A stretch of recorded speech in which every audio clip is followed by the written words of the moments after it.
മനുവേടാ വാ ഇരിക്കെ. മോളെ അച്ചു, എന്ത് പറ്റി മോളെ? മുഖത്തിന് വിഷമം? അർച്ചനയ്ക്കിപ്പോ അമ്മക്കുട്ടിയെ കാണണോന്ന്. ഓ, അതാണോ പ്രശ്നം? അതെ, ഞങ്ങൾ ഇനി വരുമ്പോ നെല്ലിശ്ശേരി ചെന്ന് മോളെ എടുത്തോണ്ട് വരാം. പോരെ? അവക്ക് അവിടെ ഒരു കുറവുമില്ല. ആതിരെ അവളെ പൊന്നുപോലെ നോക്കുന്നുണ്ട്.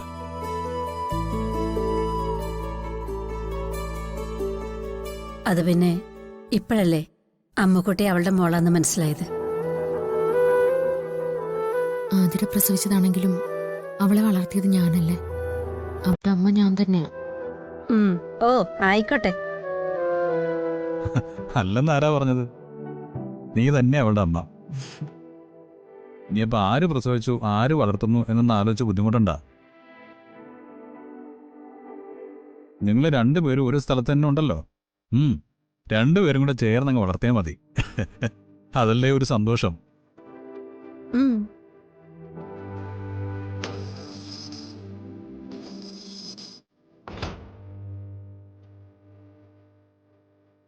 ഇത് ബ്ലഡ് ടെസ്റ്റ് ചെയ്തതിന്റെ റിപ്പോർട്ടാ.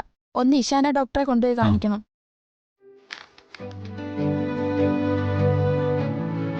ഇപ്പൊ തന്നെ കൊണ്ടുപോകണം? ഇപ്പൊ ഡോക്ടർ കൺസൾട്ടിംഗ് റൂമിലുണ്ട്, വേഗം ചെന്നാ കാണാം. ആ ശരി, ഞാൻ ഡോക്ടറെ ഒന്ന് കണ്ടിട്ട് വരാം. പോയിട്ട് വാ.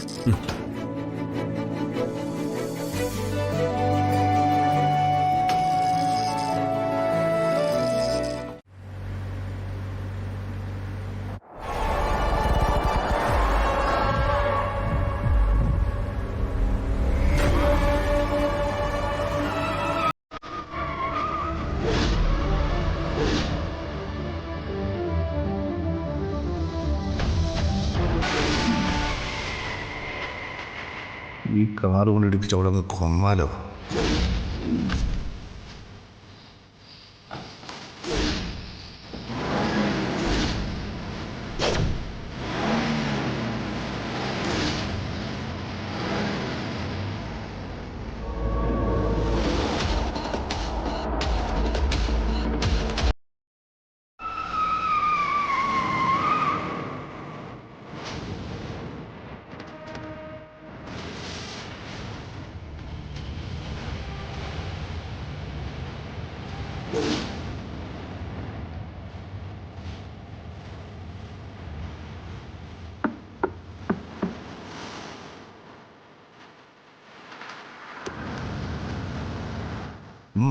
എന്നെ കാറിടിച്ച് കൊല്ലാന്ന് വിചാരിച്ചു അല്ലേ? നിങ്ങളെ കൊണ്ട് അതിന് പറ്റില്ല. അതിനുള്ള ധൈര്യമൊന്നും എനിക്കില്ല. ഇറങ്ങ്, എനിക്ക് നിങ്ങളോട് കുറച്ച് കാര്യം പറയാനുണ്ട്.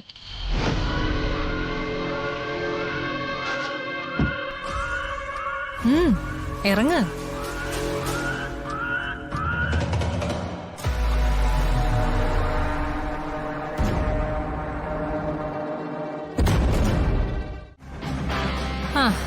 അതൊക്കെ അവിടെ നിൽക്കട്ടെ. സാക്ഷി വിസ്താരവും ന്യായവിധിയൊക്കെ വരാനിരിക്കുന്നതേ ഉള്ളൂ. ഇപ്പൊ ഞാൻ വന്നത് നിങ്ങളോട് വേറൊരു കാര്യം പറയാനാ. എനിക്ക് നിന്റെ ഒരു കാര്യവും കേൾക്കണ്ട. ഞാനും നീ തമ്മിൽ യാതൊരു ബന്ധവുമില്ല. നിയമപരമായി നമ്മൾ ഇപ്പോഴും ഭാര്യ ഭർത്താക്കന്മാരാ. അതുകൊണ്ടാ അവരെന്നെ തേടി വന്നത്.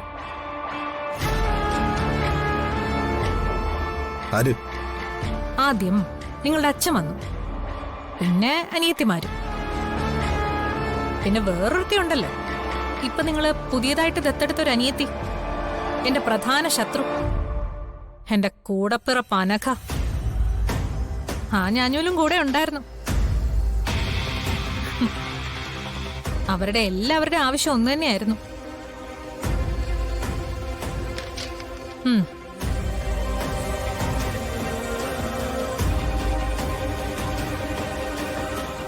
ഞാൻ ഈ ഡൈവോഴ്സ് പെറ്റീഷനിൽ ഒപ്പിടണം.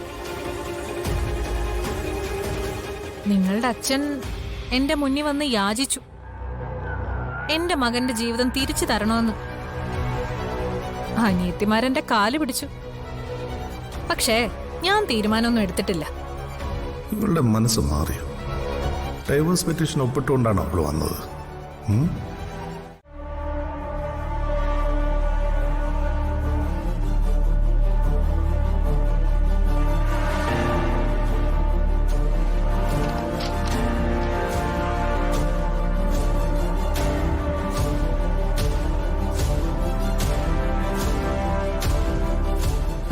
ഞാൻ ഡൈവേഴ്സ് പെറ്റീഷൻ ഒപ്പിടാം. നിങ്ങൾ പറഞ്ഞതുപോലെ ഒരു മാലാഖയുടെ വെളുത്ത വസ്ത്രമൊക്കെ അണിഞ്ഞ് സമാധാനത്തിന്റെ ദൂത് ചൊല്ലി ജീവിക്കാം.